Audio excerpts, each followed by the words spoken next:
Welcome to Paris in Style Rendez-Vous.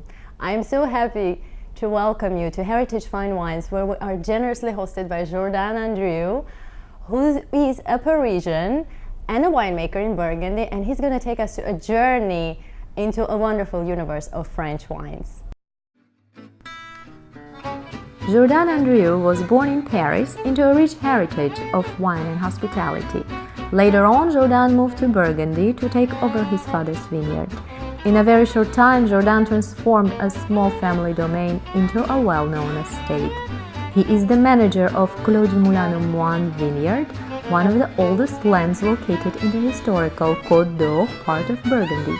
This area produces some of the world's finest wines. Jordane also owns Heritage Fine Wines, a boutique located in the heart of Beverly Hills, California, offering one-of-a-kind opportunity to explore and indulge in France's most celebrated wines. Jordane, so I know it's a very vast aspect, but could you give us the characteristics of French wines? Yes, it's pretty vast. But in general, if you can compare with other wines you can find in other places of the world, I would say identity and balance, which characterize the French wines. Identity is because we are producing the wine to represent the closest where the vines are grown and where the wine is produced. That's why we don't use the name of the varietal. We don't say I'm doing a Pinot Noir, Merlot, or another varietal. We said that we are doing a Pommard from Bourgogne. We are doing a Margaux. We are doing a Vin de Provence, un Bandol. It's all about where it's produced, because that's the identity that is the most important, what we call the terroir. And balance is because we try to find the best équilibre, the best balance between the acidity, the tannin, the ripeness of the fruit, that everything is like in a good proportion and doesn't take over the other thing. And the most difficult thing to reach is the balance. And the weather helps or doesn't help. It really depends. So that's what I would say characterize the French wines. Now you touched upon terroir, which is such a difficult thing to explain. It doesn't translate into English. So what is terroir?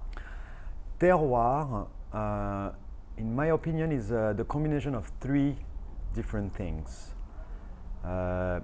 First is the geology, the place where the vines are growing, including the soil underneath, all the mineral, the composition of the soil that's going to bring this characteristic, this unique characteristic of the wine. So everything that is underneath the soil, that's the first thing. The second thing is the climat. So if it's sunny, humid, rainy, very hot, cold, all this climate, if it's windy, if all those characteristics that makes this place combined with the terroir unique and not transferable. You cannot export that. Yeah. So that's those two things. And I would add a third thing inside the terroir, which is the know-how of the population there. They've been making wine for 100 years and 100 years, and they learn from their elders how to make wine and how to adapt the winemaking, the vine growing, and the winemaking to the region. So those know-how, the savoir-faire, is done by. It's the result of so many generations of making wine, that became a part of the terroir because it's attached to this specific location. So that's that. That's the geology, the climate, and the know-how. Yeah, that that is compose the beautiful. terroir. That you taste actually the land, everything that is put into it. I mean, wines can be produced in the style of Bordeaux Burgundy, but here you actually really taste Yes. everything that lies behind. That is beautiful. Now you come from Burgundy. That is an area known for most precious wines. I mean, the world's most prestigious wines come from there. What's so special about that region? Well, what makes special Burgundy is, before everything, it's, we can call it a country of farmers, people attached to their land and respecting with lots of values their work and the work of other people. So by doing that, they are trying to translate the truth of their terroir into a wine. They are not like bankers, they are not insurance companies, or they are like people that are actually, most of them, born into the fields and attached to their land like no other people. So, so the wine are carrying all those passion, those values, and so you have those type of wine that are, in my opinion, one of the most precious wine region to express what is the terroir. And what makes special Burgundy as well, that's the thing that makes Burgundy very complicated as well. It's hundreds and hundreds and hundreds different terroirs that we call climat,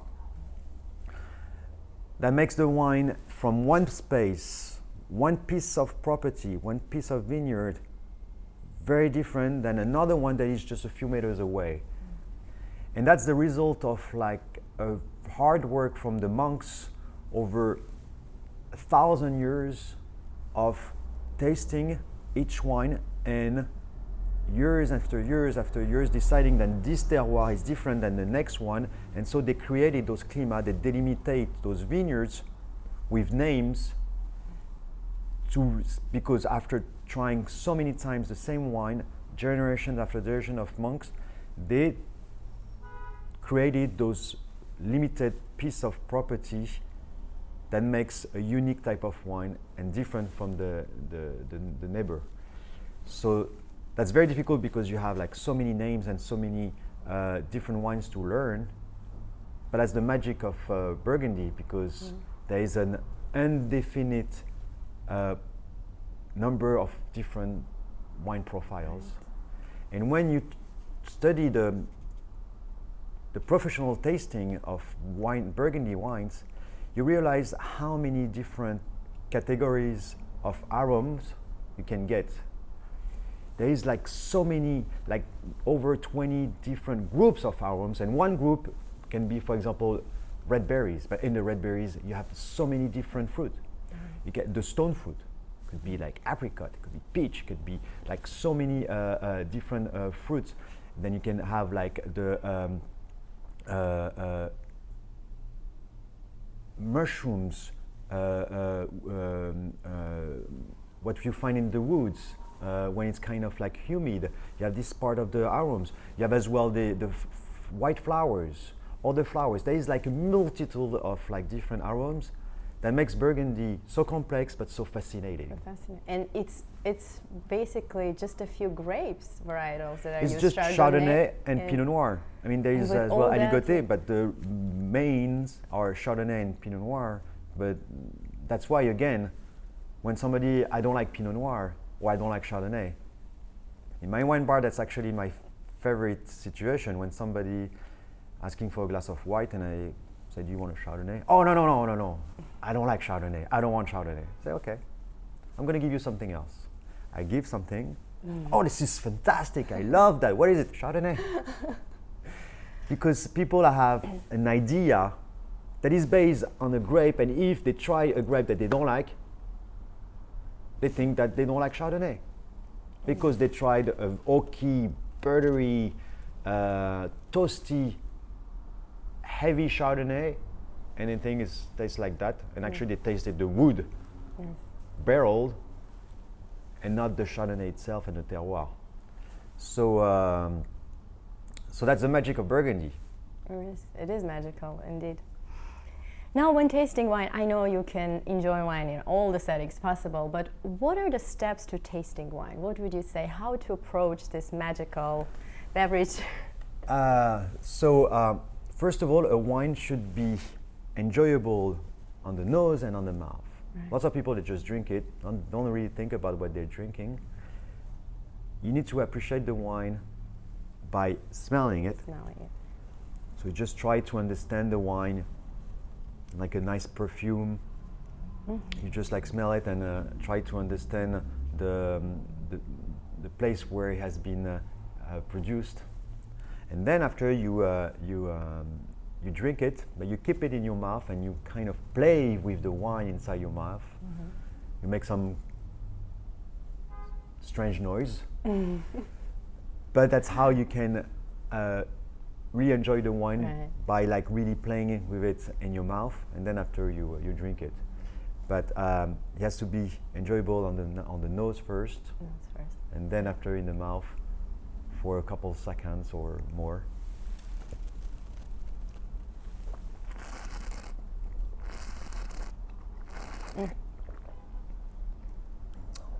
And then after you debate. And then you discuss. And the best part. Yesterday I had a wine dinner with a few friends, and we opened an old bottle of champagne, barely bubbly. It was like a champagne from the 70s, but it was a non-vintage champagne. Non-vintage champagne is a champagne that was not supposed to age. They bottle it, and then after you drink it in the next three years. But this one was from the 70s. Wow. Bottled in the 70s, and the champagne, that's the thing, is champagne, Burgundy, Bordeaux, other wines from the New World. When you drink like all the vintage and you debate with the person, and so this champagne was like super old, and it had like those marzipan, honey, salted caramel. It was like so tasty and so enjoyable. It was a candy in the mouth.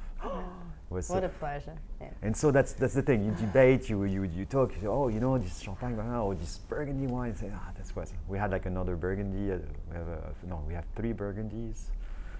We had 8 bottles and we were 4. Oh, that's the way to do it. Yeah. Well, French wine is lower in alcohol, so maybe it's... Yes. Yeah. That's another thing. Yeah. Because sometimes when you drink wines that are like 14 or 15%, wine glass just kick you. Just like you drank with one glass. Yeah. I don't like drinking high alcohol wine. Yes, I know. Once you've tried this elegant, balanced wines, you can't go back to those. Jordane, Paris in Style is all about authentic experience of Paris. So, as a Parisian, you were born and raised there. What advice would you give to people visiting the French capital?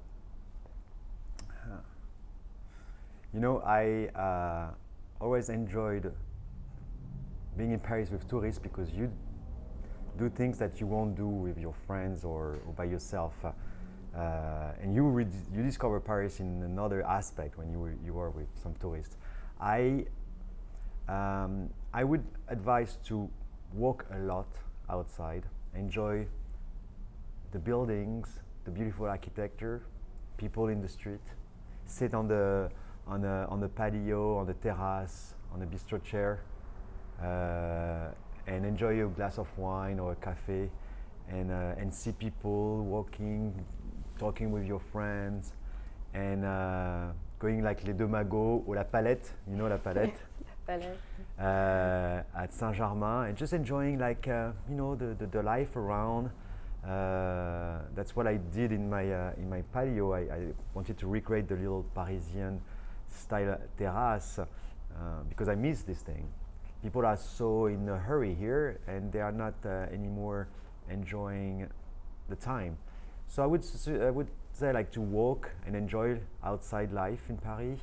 And also, it might be a little cheesy, but I like to do that because it gives you another perspective of Paris when you use on the river Seine, les bateaux-mouches. Yes. the bateau mouche, it's very touristic, but you know, you just like go along the river and you see all those amazing architecture, history from like a really nice perspective, which is the river. And even during the evening, they project a lot of like lights and you see this kind of like outdoor theater. It's magical. So, so yeah, enjoying outside, enjoying life on the terrasse de café, and take your time to really enjoy people, enjoy the sound of the street, going to La Butte Montmartre, see those people. It's very touristic, but that's a part of Paris. And go to restaurants, try to find like on a guide like nice restaurants and ask around, and just like having an organic visit. You just like follow the flow and your envy, and be a Parisien. And just become a Parisian, yes. Thank you so much for You're your welcome. time. It's been a pleasure talking to you. And I would like to extend an invitation to everybody who lives in Los Angeles or just visiting to come check out this magical Parisian corner here in the middle of Los Angeles. Besides delicious French wine, Jordane has great bites like foie gras, truffles, cheeses, charcuterie. The mariage frère is my favorite, poilambre that is exported straight from Paris, and there's a beautiful story behind that relationship with that bread. Jordane will be happy, I'm sure, to tell you. They have freshly baked baguettes here in LA by a French boulanger, so there is a lot to be enjoyed. And besides all, I think the ambiance, the atmosphere, which you really, whenever I step into this place, I feel like I'm in Paris, and that is very rare. So thank you for watching, and make sure to come visit Heritage Fine Wines to say hi to Jordane. Thank you.